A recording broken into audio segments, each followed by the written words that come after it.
Hello friends, welcome to my channel sign UPPSC. Friends, आज medieval history start हो रही है, मध्यकालीन भारत का इतिहास।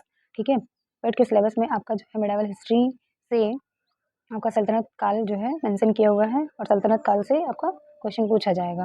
ठीक है, तो सल्तनत काल की स्टार्टिंग जो है अरबों के आक्रमण से, यहीं से इसकी नींव पड़ती है। तो आइए स्टार्ट करते हैं।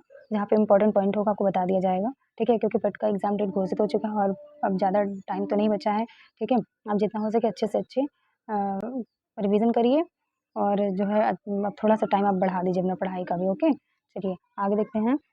इसमें आज हम पढ़ेंगे अरबों का आक्रमण। ठीक है, पहला पॉइंट है इसमें, मोहम्मद बिन कासिम के नेतृत्व में 712 ईस्वी में अरबों ने सिंध पर सफल आक्रमण किया था। ठीक है, सबसे पहला आक्रमण जो है अरबों का वो मोहम्मद बिन कासिम द्वारा 712 ईस्वी में माना जाता है। ये क्वेश्चन आपका कई बार पूछा गया है। ठीक है, तो ये पॉइंट आपको याद रखना है। ठीक है, कि पहला अरबी आक्रमण कौन था, तो वो जो है मोहम्मद बिन कासिम का आक्रमण था, जो कि 712 ईस्वी में हुआ था। ओके, ये याद रखना है आपको।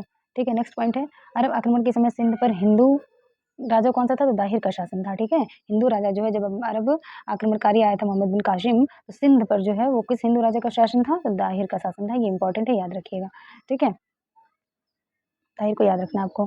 ठीक है, नेक्स्ट पॉइंट है, और इस युद्ध में हारा कौन था, तो इसमें दाहिर की पराजय हुई थी। ठीक है, दाहिर की पराजय हुई थी। अगला है, सिंध विजय के पश्चात मोहम्मद बिन कासिम ने सर्वप्रथम धार्मिक कर जजिया लगाया था। ठीक है, तो याद रखिएगा, सर्वप्रथम जजिया कर किसने लगाया था, तो मोहम्मद बिन कासिम ने लगाया था। ठीक है, सिंध विजय के पश्चात। चलिए आगे देखते हैं। नेक्स्ट, अरब आक्रमण के विषय में महत्वपूर्ण सूचना हमें कहाँ से मिलती है, चचनामा से मिलती है, तथा याहया अल बलधूरी कृत किताब फुतुह अल बलदान से मिलती है। तो चचनामा जो है ज़्यादा इंपॉर्टेंट है, ये कई बार पूछा गया है। यानी कि अरब आक्रमण के विषय में हमें जानकारी दो पुस्तकों से मिलती है। कौन कौन से, एक तो चचनामा से मिलती है और एक क्या है आपका, किताब फुतुह अल बलदान से मिलती है। ठीक है, अरबों के इस प्रथम आक्रमण का मुख्य उद्देश्य क्या था, मुख्यतः धन संपदा लूटना और इस्लाम धर्म का प्रचार करना था। ठीक है, यानी कि जब पहला अरबी आक्रमण हुआ तो उनका जो है आक्रमण का मुख्य उद्देश्य क्या था, कि धन संपदा लूटना और इस्लाम धर्म का प्रचार करना था। तो ये आपका जो है कथन में पूछा जा सकता है, इंपॉर्टेंट है। चलिए अगला देख लेते हैं, हम महमूद गजनवी के बारे में पढ़ लेते हैं, जिसका टाइम पीरियड क्या है आपका, 998 से 1030 ईस्वी। ओके, चलिए नेक्स्ट पॉइंट है, इसमें देख लेते हैं। 962 ईस्वी में अल्पतगीन नामक एक व्यक्ति ने गजनी में स्वतंत्र तुर्क राज्य की स्थापना की थी। ठीक है, अल्पतगीन यानी कि महमूद गजनवी वंश का अगर पूछे संस्थापक कौन था, तो गजनी वंश का संस्थापक जो है वो आपका अल्पतगीन था। आपको यही याद रखना है। ठीक है, और इसका टाइम पीरियड क्या है गजनी वंश का, महमूद गजनवी का, तो 998 से लेके 1030 ईस्वी। ओके, नेक्स्ट पॉइंट है, 977 ईस्वी में 977 ईस्वी में अल्पतगीन का दास और दामाद सुबुक्तगीन ने गद्दी पर अधिकार कर लिया था। ठीक है, यानी कि अल्पतगीन ने जो है गजनी वंश की नींव डाली थी और उसके दास ने, जो कि उसका दामाद भी था, कौन था, सुबुक्तगीन ने गद्दी पर अधिकार कर लिया था। कब, 977 ईस्वी में। ठीक है, आगे देखते हैं। नेक्स्ट पॉइंट है, सुबुक्तगीन की मृत्यु के पश्चात उसका पुत्र कौन था, महमूद गजनवी, जो 27 वर्ष की अवस्था में 998 ईस्वी में शासक बना था। गजनी वंश का संस्थापक कौन था, अल्पतगीन। अल्पतगीन के बाद जो है कौन शासक बना, जो कि उसका दास और दामाद दोनों था, कौन था, सुबुक्तगीन। ठीक है, अब सुबुक्तगीन की जब मृत्यु हो गई तो उसका पुत्र कौन था, महमूद गजनवी, जिसको हमें पढ़ना है। ठीक है, वो 27 वर्ष की अवस्था में क्या बना था, 998 ईस्वी में शासक बना। ओके, चलिए नेक्स्ट पॉइंट है, बगदाद के खलीफा ने महमूद गजनवी को यामिन उद्दौला, यानी इसका मतलब क्या होता है, साम्राज्य की दक्षिणी भुजा एवं अमीन उल मिल्लाह यानी धर्म का संरक्षक की उपाधियां प्रदान की थी। किसने, बगदाद के खलीफा ने। ठीक है, महमूद गजनवी को क्या प्रदान किया था, तो यामिन उद्दौला यानी साम्राज्य की दक्षिणी भुजा एवं अमीन उल मिल्लाह यानी धर्म का संरक्षक की उपाधियां प्रदान की थी। नेक्स्ट है, महमूद गजनवी ने 1001 ईस्वी में हिंदू शाही राजा जयपाल के विरुद्ध आक्रमण किया, जिसमें जयपाल की पराजय हुई थी। इंपॉर्टेंट है, याद रखिएगा। अगला पॉइंट है, महमूद गजनवी की भारत पर आक्रमण का मुख्य उद्देश्य क्या था, धन लोलुपता थी, यानी धन की लालसा थी। ठीक है, वो अधिक धन कमाना चाहता था और साम्राज्य का विस्तार करना चाहता था, और जो है महत्वाकांक्षी यश की प्राप्ति की लालसा थी उसे। ठीक है, इसलिए वो भारत पर आक्रमण करता है और पड़ोस के हिंदू राज्य को वो नष्ट करना चाहता था। ठीक है, और जो है इसके साथ ही साथ वह बुत परस्ती का विनाश करना चाहता था, यानी ठीक है मूर्ति पूजा का विरोधक था। ठीक है, इसलिए उसने जो है भारत पर आक्रमण किया था। ओके, आगे देखते हैं। इसलिए जो है इसे महमूद गजनवी को जो है लुटेरा एवं बुत शिकन या मूर्ति भंजक कहा जाता है, क्योंकि इसने ये जहाँ जहाँ आक्रमण करता था वहाँ की सारी मूर्तियों को ये तोड़ देता था। ठीक है, इसलिए इसे बुत शिकन या मूर्ति भंजक कहा गया है। वेरी इंपॉर्टेंट है, इसको तो जरूर याद रखिएगा। ठीक है, कि मूर्ति भंजक या बुत शिकन कौन कहलाता था, महमूद गजनवी। ठीक है, आगे देखते हैं। इसका सबसे उल्लेखनीय आक्रमण गुजरात के सोमनाथ मंदिर का आक्रमण था। उस समय वहाँ का शासक कौन था, भीम प्रथम था। ठीक, याद रखना है, वेरी इंपॉर्टेंट है। जब इसने गुजरात पर के सोमनाथ मंदिर पर आक्रमण किया था, उस समय वहाँ का शासक कौन था, भीम प्रथम था। ओके, चलिए, और आपको बता दें कि इसने जो है एक मूर्तिभंजक कहा गया है, तो वेरी इंपॉर्टेंट लाइन है, आपको ज़रूर याद रखना है कि कौन सा शासक था मध्यकालीन भारत में जिसे बुतशिकन की उपमा दी गई है, बुतशिकन कहा गया है या लुटेरा एवं बुतशिकन कहा गया है, तो महमूद गजनवी था, ठीक है। इसने जो है इसका सबसे उल्लेखनीय जो है आक्रमण कौन-सा है, गुजरात का सोमनाथ मंदिर पर जब ये आक्रमण करता है, तो उस समय जो है वहाँ का शासक कौन था, भीम प्रथम था। और ये सोमनाथ मंदिर का आक्रमण है, इसका जो है इसने 17 बार भारत पर आक्रमण किए थे, और जो सोमनाथ मंदिर पर आक्रमण किया था ये आपका 16वें नंबर का आक्रमण किया था इसने, ठीक है। तो ये भी पूछा जा सकता है, जो कि 1025 से 26 ईस्वी तक था इसका टाइम पीरियड, ठीक है। सोमनाथ मंदिर पर जिसने आक्रमण किया था वो 1025 से आपका 26 ईस्वी तक माना जाता है, ठीक। और ये कौन सा आक्रमण था, 16वें नंबर का आक्रमण था। इसने कुल कितनी बार भारत पर आक्रमण किया, तो 17 बार आक्रमण किया था। ओके, नेक्स्ट है महमूद गजनवी के दरबार में अल बरूनी, फिरदौसी, उतबी तथा बैहाकी जैसे विद्वान निवास करते थे। वेरी वेरी इंपॉर्टेंट है, ठीक है। महमूद गजनवी के दरबार में कौन कौन थे, अल बरूनी, फिरदौसी, उतबी तथा बैहाकी जैसे विद्वान निवास करते थे। यहीं से क्वेश्चन बनेगा आपका, यही जो पॉइंट आपको बताया गया है वेरी वेरी इंपॉर्टेंट है। ये सारे पॉइंट्स आपको वेरी इंपॉर्टेंट है, जो कि आपको याद रखना है, ठीक है। एग्जाम के लिए बहुत ही महत्वपूर्ण है। ओके, आगे देखते हैं।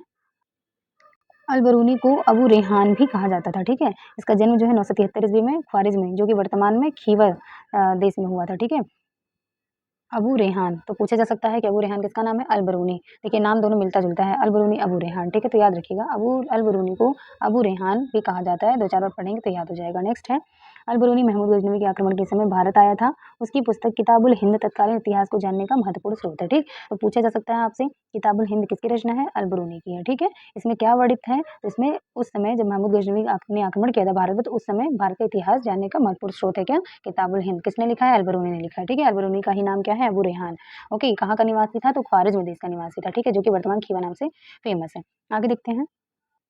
आइए मोहम्मद गोरी को डिस्कस कर लेते हैं, जिसका टाइम पीरियड है 1175 से 1206 ईस्वी। ओके, इसके बाद आपका जो है गुलाम वंश की स्थापना होगी, ठीक है। चलिए देखते हैं, इसमें पहला पॉइंट है मोहम्मद गोरी गजनवी के अधीन गोर प्रांत का शासक था। नाम से स्पष्ट है मोहम्मद गोरी है तो ये गोर प्रांत का शासक था। वह शंसबनी वंश से संबंधित था, तो वंश भी पूछा जा सकता है, इंपॉर्टेंट है, ठीक है। याद रखिएगा कि मोहम्मद गोरी जो है ये गोर प्रांत का था, और ये किस वंश से संबंधित था, तो शंसबनी वंश से संबंधित था। ओके, मोहम्मद गोरी का प्रथम आक्रमण 1175 ईस्वी में मुल्तान पर हुआ था। उस समय मुल्तान पर करमाथी जाति के मुसलमान शासक करते थे, ठीक है। याद रखिएगा ये पॉइंट। ओके, आगे देखते हैं। 1178 ईस्वी में गोरी ने गुजरात पर आक्रमण किया। ये याद रखिएगा कि इसने जो है मोहम्मद गोरी ने कब आक्रमण किया था गुजरात पर, तो 1178 ईस्वी में। ओके, आगे है किंतु मूल राज द्वितीय ने अपनी योग्य एवं साहसी विधवा मान नायिका देवी के नेतृत्व में आबू पहाड़ के निकट गोरी को परास्त कर दिया था। यानी कि अब यहाँ से क्वेश्चन पूछा गया है, आपको याद रखना है। 1178 ईस्वी में मोहम्मद गोरी ने गुजरात पर जब आक्रमण किया, तो उस समय वहाँ का शासक कौन था, तो मूल राज द्वितीय था, ठीक। इंपॉर्टेंट है, याद रखना है, ठीक ना। मूल राज द्वितीय, और जब गोरी ने आक्रमण किया था गुजरात पर, ठीक है। चलिए, वेरी इंपॉर्टेंट लाइन है नेक्स्ट वाला कि मोहम्मद गोरी के सिक्कों पर एक और कलमा तथा दूसरे लक्ष्मी की आकृति अंकित थी। ये इंपॉर्टेंट है, कई बार पूछा गया है। अब जैसा कि देखिए आप जान, आइए स्टार्ट करते हैं। सल्तनत काल जो कि 1206 से लेके 1526 ईस्वी तक आपका चलेगा, ठीक है। जिसमें से हमें पहला वंश पढ़ना है क्या, गुलाम वंश। ओके, चलिए स्टार्ट करते हैं। 1206 ईस्वी में मोहम्मद गोरी की मृत्यु के बाद कुतुबुद्दीन ऐबक ने गुलाम या मामलुक वंश की स्थापना की थी। ओके, नेक्स्ट है, अब आपको एक चीज़ बता दें कि सल्तनत काल के तहत जो है हमें 5 वंशों को पढ़ना है, ठीक है। जिसमें से आपका क्या-क्या आ जाएगा, गुलाम वंश है, खिलजी वंश है, तुगलक वंश है, सैयद वंश है और लोदी वंश है, ठीक है। क्रम से आपको ये भी याद रखना है, ठीक है। गुलाम वंश, खिलजी वंश, तुगलक वंश, सैयद वंश और लोदी वंश, ठीक है। जीके टीएसएल करके याद रख सकते हैं आप, ठीक है। चलिए आगे देखते हैं। तो हमें सबसे पहला पढ़ा क्या, गुलाम वंश, जिसमें से इसकी स्थापना किसने की थी, तो 1206 ईस्वी में मोहम्मद गोरी की मृत्यु के बाद कुतुबुद्दीन ऐबक ने गुलाम या ममलूक वंश की स्थापना की थी। तो ये वाली लाइन आपको जो है याद ही रखना है पूरा, ठीक है। अब इसमें पहला शासक कौन बनता है, कुतुबुद्दीन ऐबक। अब यही जो है इंपॉर्टेंट है, हम पढ़ लेते हैं, ठीक है। पहला क्या है कि कुतुबुद्दीन ऐबक की राजधानी क्या थी, लाहौर थी। इसने भारत में अपनी राजधानी नहीं बनाया था। ओके, नेक्स्ट पॉइंट है, कुतुबुद्दीन ऐबक को भारत में तुर्की राज्य का संस्थापक भी माना जाता है। सिंहासन पर बैठने पर उसने सुल्तान की उपाधि धारण नहीं की थी। तो पूछा जाता है कौन सा शासक जो है मुस्लिम आक्रमणकारी या मुस्लिम शासक ऐसा कौन था सल्तनत काल का, जिसने जो है सुल्तान की उपाधि नहीं धारण की थी, तो कौन था, कुतुबुद्दीन ऐबक। इसने जो है सुल्तान की उपाधि धारण नहीं की थी, और इसने भारत पर अपनी राजधानी भी नहीं बनाया था। इसने अपनी राजधानी लाहौर में बनाया था, ठीक। तो तुर्की राज्य का संस्थापक किसे माना जाता है, कुतुबुद्दीन ऐबक को। सिंहासन पर बैठने पर उसने सुल्तान की उपाधि धारण नहीं की थी, आपने पढ़ लिया। नेक्स्ट पॉइंट है जो कि आपका इंपॉर्टेंट है एग्जाम के लिए, ठीक। क्या है आपका, कुतुबुद्दीन ऐबक को लाख बख्श, लाखों में दान देने वाला, ठीक है, एवं कुरान ख्वां कहा गया है, क्योंकि इसे कुरान जो है पढ़ना अच्छा लगता था या कुरान का ज्ञाता था ये, और ये लाखों को जो है दान देता था, लाखों में दान देता था, बहुत ज़्यादा ये दान करता था, ठीक है? इस नाते से लाख बख्श कहा गया। ओके, आगे देखते हैं। आपको बता दें कुतुबुद्दीन ऐबक के बारे में कुछ और पॉइंट्स। इसे जो है लाख बख्श तो कहा ही जाता था और इसे कुरान ख्वां भी कहा जाता था। इसके अलावा इसे जो है पील बख्श भी कहा जाता था। पील बख्श क्यों कहा जाता था? क्योंकि हाथियों को भी दान करता था, इस नाते इसे पील बख्श कहा जाता था, ठीक है? और कुतुबुद्दीन ऐबक जो था ये मोहम्मद गोरी का ही गुलाम था, ठीक ना? दिल्ली में कुव्वत उल इस्लाम और अजमेर में अढ़ाई दिन का झोपड़ा नामक मस्जिदों का निर्माण करवाया था। अब अढ़ाई दिन का झोपड़ा पढ़ के आपको ये ना लगे कि झोपड़ी जैसी चीज़ होगी, कुछ नहीं, ऐसा नहीं है। ये अढ़ाई दिन का झोपड़ा जो है ये मस्जिद था, ठीक है? और दिल्ली में कुव्वत इस्लाम मस्जिद का भी निर्माण करवाया था। वेरी इंपॉर्टेंट लाइन है, याद रखना दोनों कि दिल्ली में कुव्वत इस्लाम मस्जिद कहाँ है? दिल्ली में। और अढ़ाई दिन का झोपड़ा कहाँ है? अजमेर में। ये दोनों मस्जिद हैं और इसका निर्माण किसने करवाया था? तो कुतुबुद्दीन ऐबक ने करवाया था। ओके, कुतुबुद्दीन ऐबक ने कुतुब मीनार की नींव रखी थी जिसे इल्तुतमिश ने पूरा कराया था। ये वेरी इंपॉर्टेंट है। और कुतुबुद्दीन ऐबक की राजधानी लाहौर थी और इसने सुल्तान की धारण नहीं की थी। इतने पॉइंट्स आपको जरूर ही याद करना है, वेरी इंपॉर्टेंट है, ठीक? इसको भूलिएगा मत, जरूर याद कर लीजिएगा। आगे देखते हैं। नेक्स्ट पॉइंट है कुतुबुद्दीन ऐबक की मृत्यु चौगान, यानी इसको पोलो, आधुनिक पोलो के नाम से जानते हैं, ठीक है? तो चौगान के खेलते समय जो है घोड़े से गिर गया था ये, तो 1210 ईस्वी में इसकी मृत्यु हो गई थी और उसे लाहौर में दफनाया गया था। यानी कि जो है इसने अपनी राजधानी भी लाहौर में बनवाया था और जो है इसकी मृत्यु भी जो है वो मतलब इसे दफनाया भी आपका लाहौर में गया। ओके, आगे है कुतुबुद्दीन ऐबक की का उत्तराधिकारी जो है आराम शाह हुआ था, जिसने केवल 8 महीने ही शासन किया था। ओके, इसलिए ये इंपॉर्टेंट भी नहीं है, ठीक है ना? तो आपको याद क्या रखना है इसमें? इसकी मृत्यु कैसे हुई थी? तो चौगान खेलते समय हुई थी, आधुनिक पोलो की भांति एक खेल था, ठीक है? ये घोड़े से गिर गया था खेलते समय और इसका दफनाया कहाँ गया इसको? तो लाहौर में दफनाया गया। ओके, चलिए आगे देखते हैं। और ये भी पॉइंट याद रख लीजिएगा कि इसका उत्तराधिकारी कौन बना था? आराम शाह था। ओके, चलिए आगे देखते हैं। इल्तुतमिश को डिस्कस कर लेते हैं। 1211 से लेके 36 तक का इसका शासनकाल रहा है और इसे ही क्या कहा जाता है? वास्तविक संस्थापक माना जाता है दिल्ली सल्तनत काल का जो है, इसे ही वास्तविक संस्थापक माना जाता है, ठीक है? तो आइए स्टार्ट करते हैं। इसमें पहला पॉइंट है इल्तुतमिश ने 1211 ईस्वी में आराम शाह की हत्या कर दी और सल्तनत की गद्दी प्राप्त कर ली थी, ठीक है? कुतुबुद्दीन का गुलाम और दामाद इल्तुतमिश इल्बरी तुर्क था, ठीक है? अभी देखिए ये कुतुबुद्दीन ऐबक का गुलाम है और कुतुबुद्दीन ऐबक किसका गुलाम था? मोहम्मद गोरी का गुलाम था। इस नाते इल्तुतमिश को जो है वो गुलामों का गुलाम कहा जाता है, ठीक है? इंपॉर्टेंट है, याद रखिएगा, ठीक है? मोहम्मद गोरी ने कुतुबुद्दीन ऐबक को खरीदा था, तो कुतुबुद्दीन ऐबक किसका गुलाम हुआ? मोहम्मद गोरी का, ठीक है? और इल्तुतमिश जो है इसको किसने खरीदा था? कुतुबुद्दीन ऐबक ने खरीदा था। इस नाते जो है इल्तुतमिश को गुलामों का गुलाम कहा जाता है, ठीक है? चलिए अगला पॉइंट है कुतुबुद्दीन का गुलाम और दामाद जो है इल्तुतमिश इल्बरी तुर्क था, आपने पढ़ लिया। इसका ये गुलाम भी था और साथ ही साथ इसका दामाद भी था कुतुबुद्दीन का, ठीक है? कुतुबुद्दीन ऐबक की मृत्यु के समय इल्तुतमिश बदायूं का सूबेदार था, इंपॉर्टेंट है, याद रखिएगा। जब कुतुबुद्दीन ऐबक की मृत्यु हुई थी तो इल्तुतमिश जो है वो बदायूं का सूबेदार था। ओके, अगला पॉइंट है इल्तुतमिश को दिल्ली सल्तनत का वास्तविक संस्थापक माना जाता है, वेरी इंपॉर्टेंट है, क्योंकि इसने राजधानी जो है अपनी दिल्ली ही बनाई थी इल्तुतमिश ने, ठीक है? इसी नाते इसको दिल्ली सल्तनत का वास्तविक संस्थापक माना जाता है। लेकिन कुतुबुद्दीन ऐबक ने अपनी राजधानी लाहौर में बनाई थी, इसलिए उसको वास्तविक संस्थापक नहीं माना जाता है और उसने जो है सुल्तान की उपाधि भी धारण नहीं की थी, ठीक है? तो अब यहाँ पे कौन-कौन से पॉइंट्स आपको याद रखने हैं, ठीक है? याद तो कर लीजिएगा इसको कि कुतुबुद्दीन ऐबक का गुलाम और दामाद कौन था? इल्तुतमिश जो है इल्बरी तुर्क से संबंधित था और जब इल्तुतमिश की कुतुबुद्दीन ऐबक की डेथ हुई थी, उस समय इल्तुतमिश जो है बदायूं का सूबेदार था। इल्तुतमिश को दिल्ली सल्तनत का वास्तविक संस्थापक माना जाता है और इसने अपनी राजधानी दिल्ली को बनाया था। तो ये पॉइंट्स जो हैं इंपॉर्टेंट है, वेरी वेरी इंपॉर्टेंट, ये जरूर आपको याद रखना है, पेपर की दृष्टि से इंपॉर्टेंट है। ओके, नेक्स्ट पॉइंट है मोहम्मद गोरी ने 1206 ईस्वी में खोखरों के विद्रोह के समय इल्तुतमिश की असाधारण योग्यता के कारण उसे दास्ता से मुक्त कर दिया था। ओके, आगे देखते हैं। 1229 ईस्वी में इल्तुतमिश को बगदाद के खलीफा ने सुल्तान ए आजम की उपाधि प्रदान कर दी थी, ठीक है? तो ये जो है लाइन आपको याद रखनी है, ठीक है? सुल्तान ए आजम की उपाधि किसने प्रदान की? तो बगदाद के खलीफा ने किसको? इल्तुतमिश को। ओके, 1229 ईस्वी में। चलिए आगे देखते हैं। और इसके साथ ही साथ सुल्तान को जो है वैधानिक स्वीकृति प्रदान कर दी थी बगदाद के खलीफा ने। ओके, नेक्स्ट पॉइंट है इल्तुतमिश ने अपने लिए वफादार गुलाम अमीरों की टुकड़ी रखी, जिसे तुर्कान ए चहलगानी या चालीसा कहा जाता है। चालीसा क्यों कहा जाता है? क्योंकि 40 जो है इसके गुलाम थे, इसीलिए इसको चालीसा कहा जाता है। ओके, तो आपको याद रखना है कि तुर्कान चहलगामी क्या था?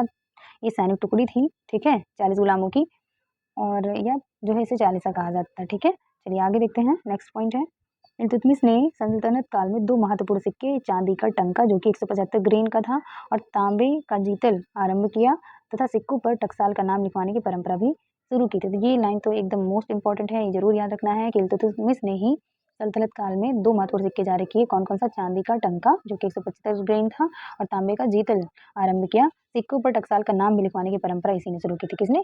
इल्तुतमिश ने। ओके, चलिए आगे देखते हैं। नेक्स्ट पॉइंट है इल्तुतमिश के शासनकाल में मंगोल नेता चंगेज खां ख्वारिज्म के मंगबरनी का पीछा करते हुए भारत के उत्तर पश्चिमी सीमा पर आया था। ओके, आगे देखते हैं।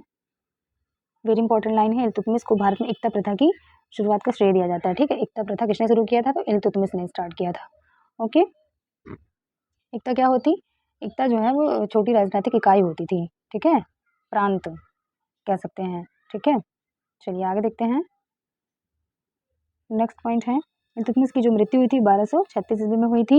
इल्तुतमिश की मृत्यु के बाद तुर्की अमीरों ने उसके पुत्र रुकनुद्दीन फिरोज शाह को गद्दी पर बैठा दिया था।